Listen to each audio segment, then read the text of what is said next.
Gentlemen of the craft, what's good? My name is Neil K. Marcellus.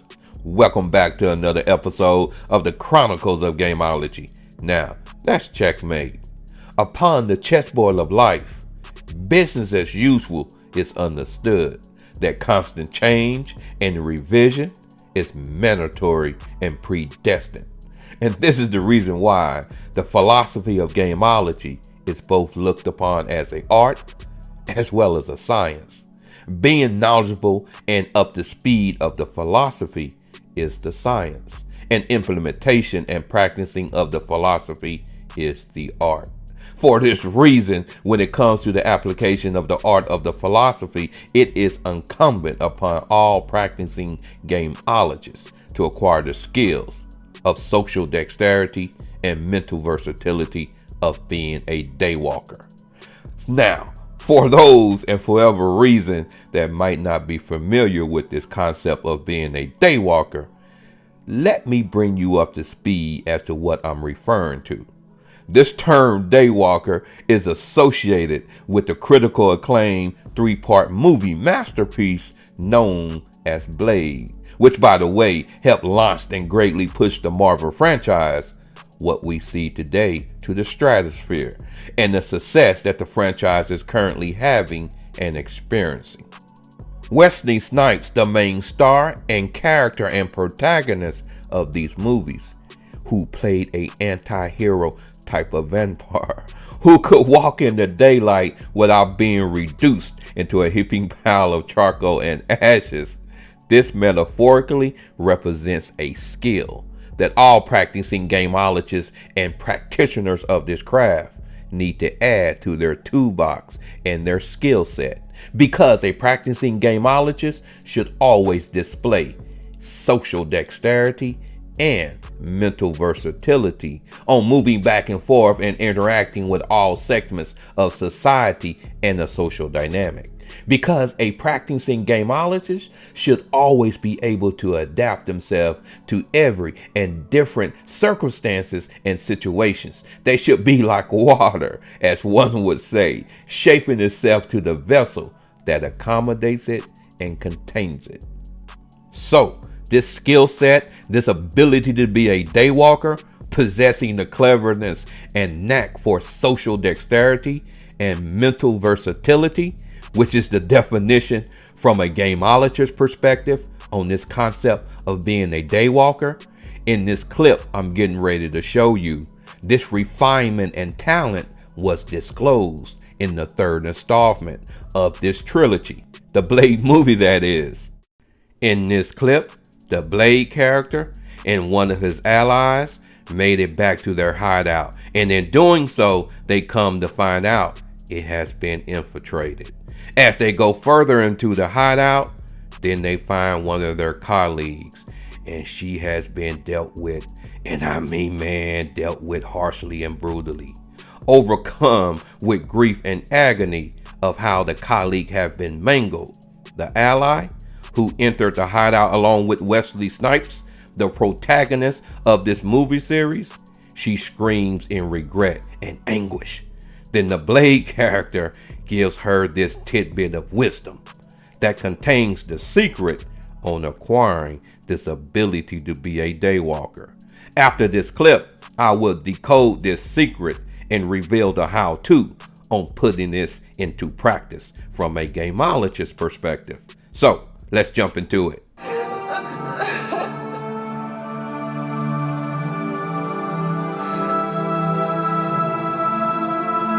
Use it.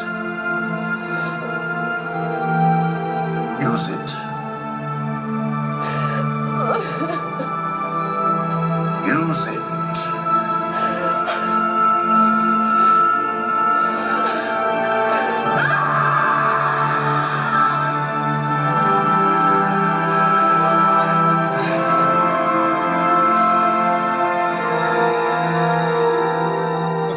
boy.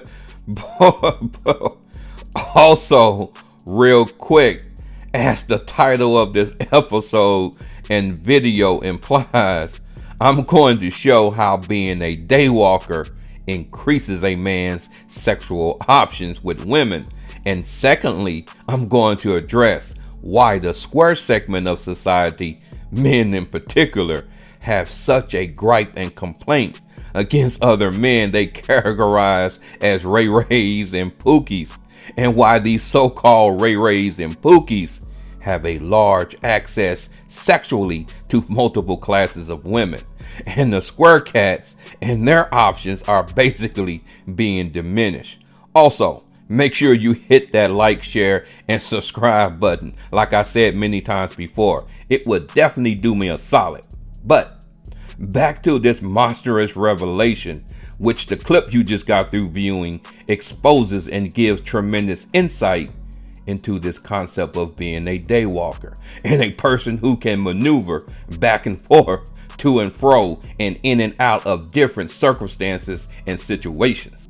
Because that statement you just heard, where Wesley Snipes gave out that pearl of wisdom, at which he was instructing old girl to just use it, in a nutshell, and the sweet and short side of it, he was introducing her to the avenue and process of how one goes about learning from one's experiences, and how to use one's own experiences to fuel and supercharge one's own mental dexterity and social versatility, pretty much becoming the quintessential representation of being a daywalker. And this is exactly why the game, this philosophy, teaches by providing the experience second, and the test, the fill in the blanks, spaces as you go, first. Because in the status quo and the square world, you are giving certain kinds of tests, which only stipulates you memorize and regurgitate and parakeet correct answers. In other words, instructing you what to think instead of providing you the insight and the instructions on how to think. I showcase and emphasize in a particular episode titled Game Goofiness and a Defective Alpha Male Mindset on how inexperience and naiveness in a man can be so damn detrimental and counterproductive. Here's the link. Make sure you check it out once you get through viewing this episode. Nevertheless, experience, which is made up of 3 crucial and elementary kinds of components, is accomplished by a gameologist by approaching life as a chess player. And a thorough chess player has 4 powerful and indispensable kinds of attributes embedded within their makeup, which is referred to from the philosophy of gameology as the 4 kinds of capital. Check out this image I'm currently showing you now. By unpacking and zeroing in on this first principle on this image, which is one's crown capital, their apex psychology, the 3 components that I just mentioned making up the concept of experience, there's 2 I want to bring to your undivided attention. So check out this new image that I'm currently showing you. The 2 components, which is so vital in order for you to have a thorough understanding on attaining this daywalker status, is the component of your motives and the hierarchy of status of being an observer. Now, in order for a man to secure this daywalker persona, producing the skill sets of mental dexterity and social versatility, then the component surrounding his status of being an observer has to be established within the categories of these 2 positions within the hierarchy of either quadrant of number 1 and number 2 on this image. Because these 2 positions are the ones that facilitate the necessary ingredients and dynamics for attaining power and agency from one's experience and their occurrences. But from a strictly street perspective, these other 2 positions, number 3 and number 4 on this same image, is the usual course of action and motives decided by all squares and checker players in their quest just to fit in and be accepted. Now, this is not inherently negative or unproductive, But these two positions that I just got through mentioning, these positions only require a man to be efficient at memorizing correct answers and to view life strictly from a prescribed template and dogmatic theoretical logical gumbo that at times fly in the face of its own premises. Like I said several times before, on the hard-hitting chessboard of life, it is more times than not governed by conflict, competition, and contradiction. Besides, as Sylvester Stallone have said in one of his movies, the particular one where he gave that inspirational speech to his son, turning him up on the regularities and the facts of life, where he voiced, "The world ain't all sunshine and rainbows, but in no shape, form, or fashion should you take that this means that life is negative and disparaging." When I bring up that the chessboard of life is governed by conflict, competition, and contradiction, this means that life is multifaceted, which provides greater opportunities and probabilities for success and progress. Now, let me address how this hierarchy and status as an observer plays out and the reason why it has to do with the so-called Ray-Rays and Pookies having greater sexual opportunity to hook up and get the meow from multiple classes of women than the square and the checker player does. And the reason why the segment of society from a street perspective who is referred to as being square always is griping about other men who they have labeled as Ray-Rays and Pookies slinging their seed around indiscriminately, impregnating multiple women and whatnot. Let me explain exactly why this is. First and foremost, let's begin with the concept of the catching hand, which is the body of knowledge from a street perspective encompassing the cat and mouse interplay of the male and female relationship dynamic. I did a whole episode breaking down this concept. Here's the link. Check it out once you get finished viewing this episode. But within the concept of the catching hand and from a street perspective, it categorizes men into a 4-level tier configuration. Check out this new image that I'm currently showing you now. Let's begin by bringing you up to speed on these 4 levels, beginning with level 1 on this image. First off, there are 2 factors that impact the validity and function of a man's catching hand. To the left of this pyramid is the factor of a man's instinctual IQ, his street savviness, and the battery, it signifies its capacity.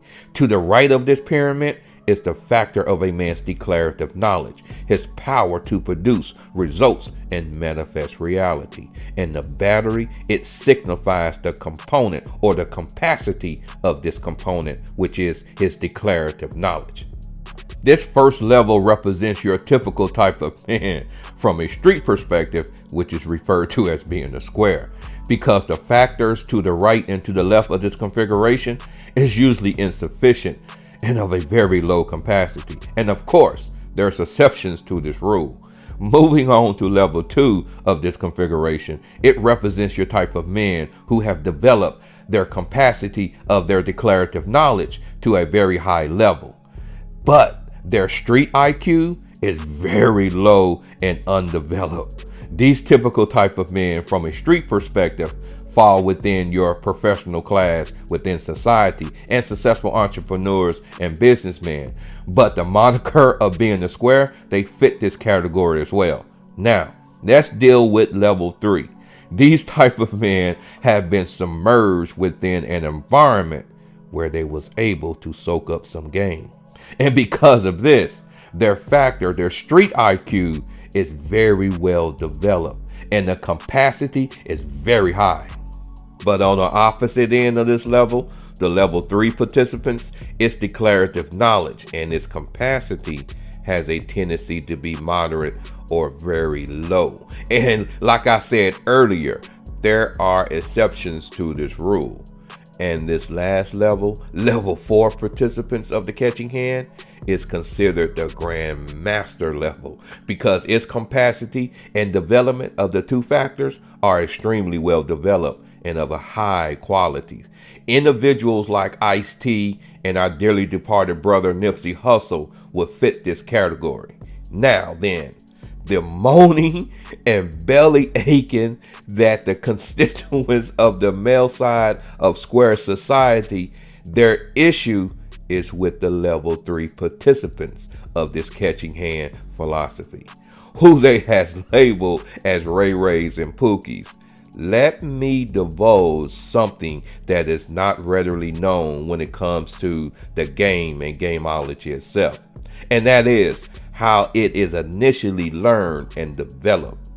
When it comes to the participants of the level 3 category of the catching hand, they initially and sometimes exclusively learns and internalizes this philosophy of gameology in the game strictly by mimicking and watching others from a distance. In other words, if they don't have an uncle, a father, or a trusted mentor or OG that's willing to take them up under proper tutelage, then someone within their neighborhood or extended environment will become someone who they will take a page out of that person's book and they will try to follow.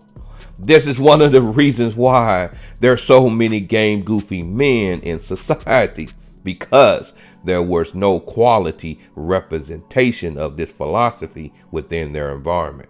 Certain cities and asphalt jungles have a higher quality of this philosophy than others, but with tenacity and a forward-leaning attitude, the level 3 participant comes to realize that it's the need for independence that is nudging and pushing them.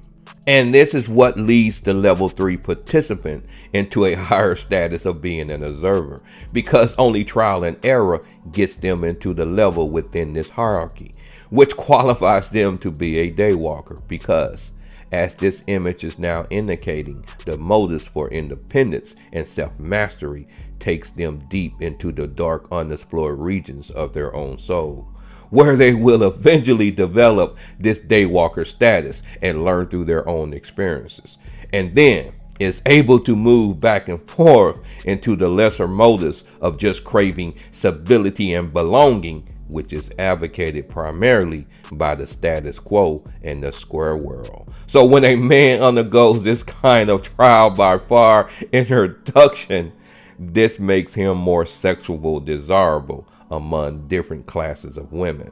And now we have arrived at the junction of why a square has disdain towards the so-called Ray Ray and Pookie individual. Now, let me highlight and go into the reasons why, from a gameologist perspective, that different classes of women respond differently sexually towards the so-called Ray Ray and Pookie type of man versus the Poindexter and Square type of cat.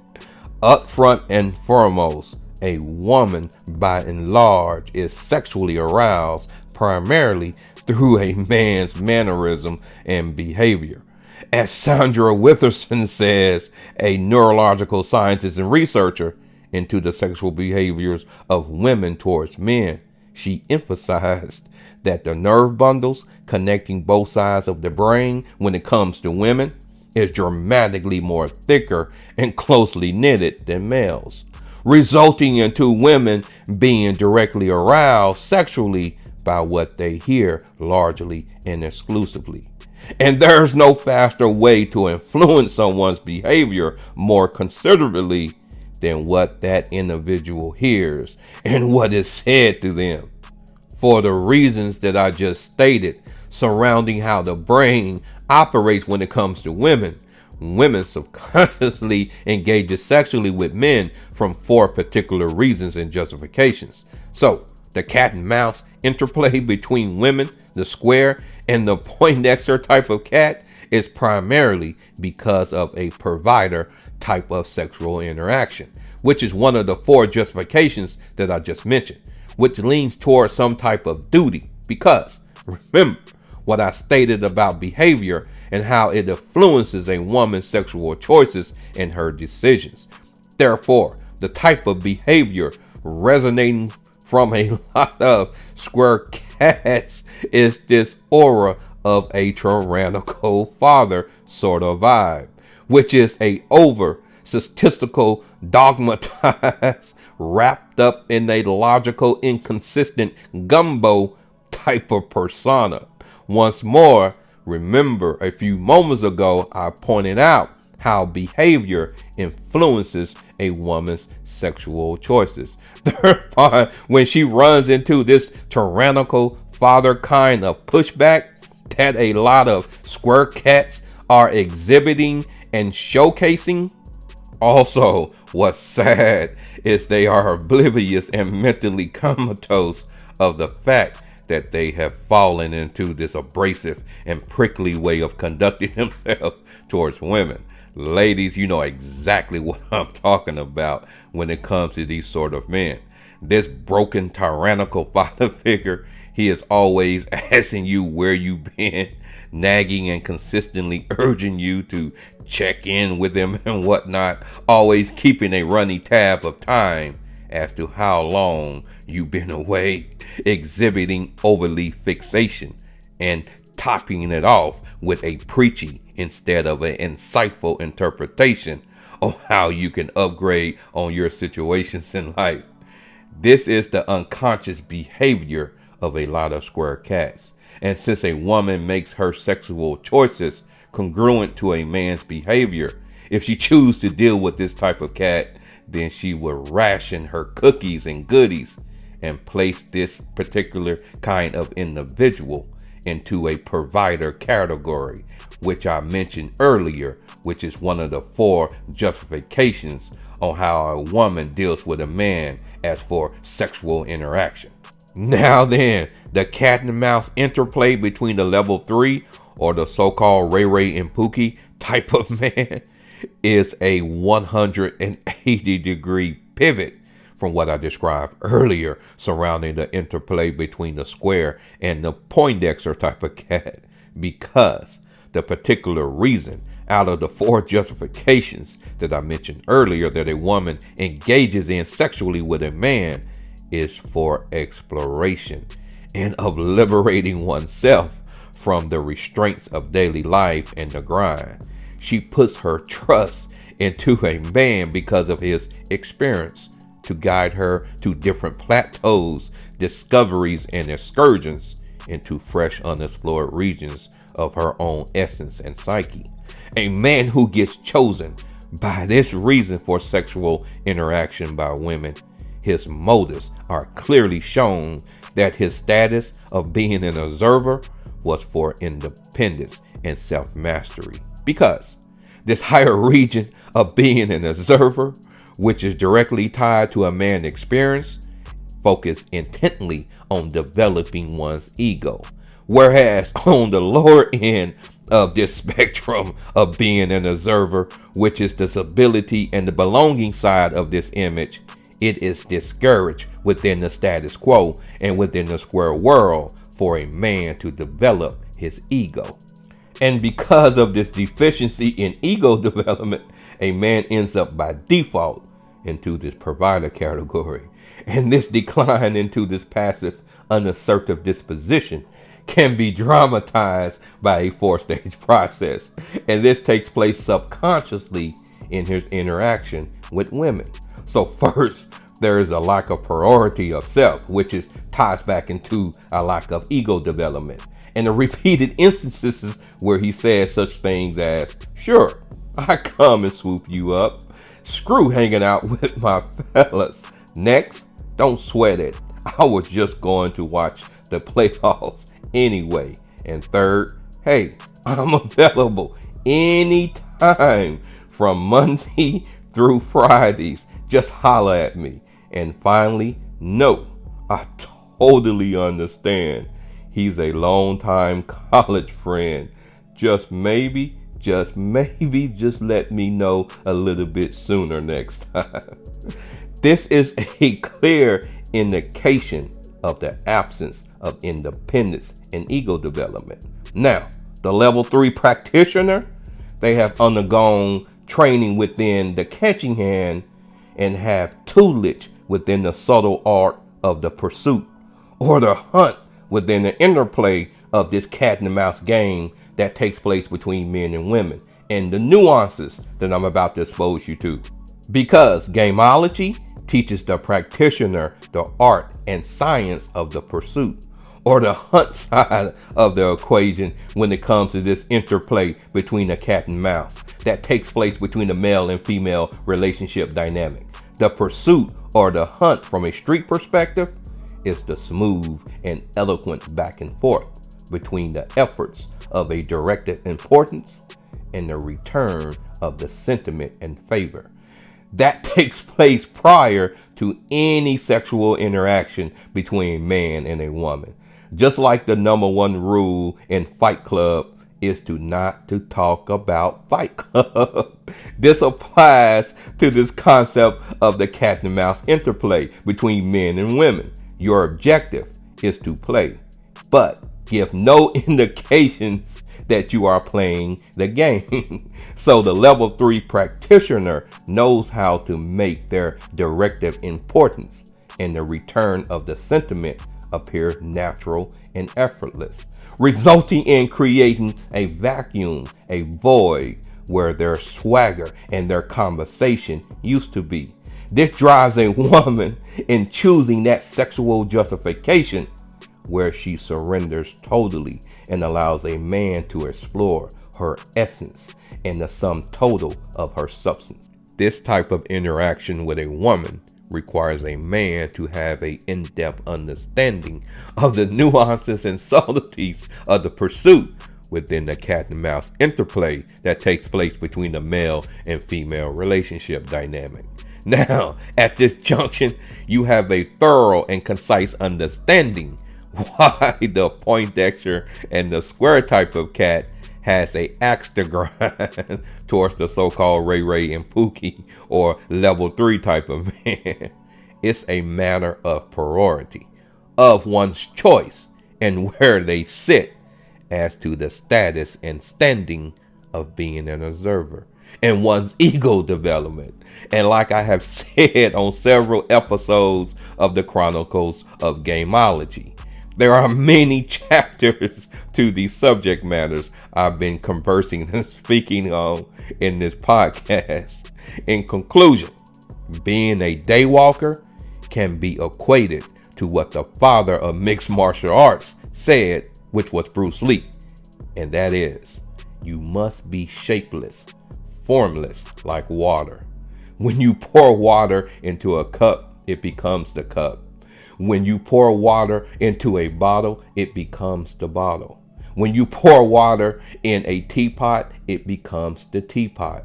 Water can dip or it can crash. Become like water, my friend. Now, that's checkmate. Thanks for watching. Definitely will catch you on the next episode.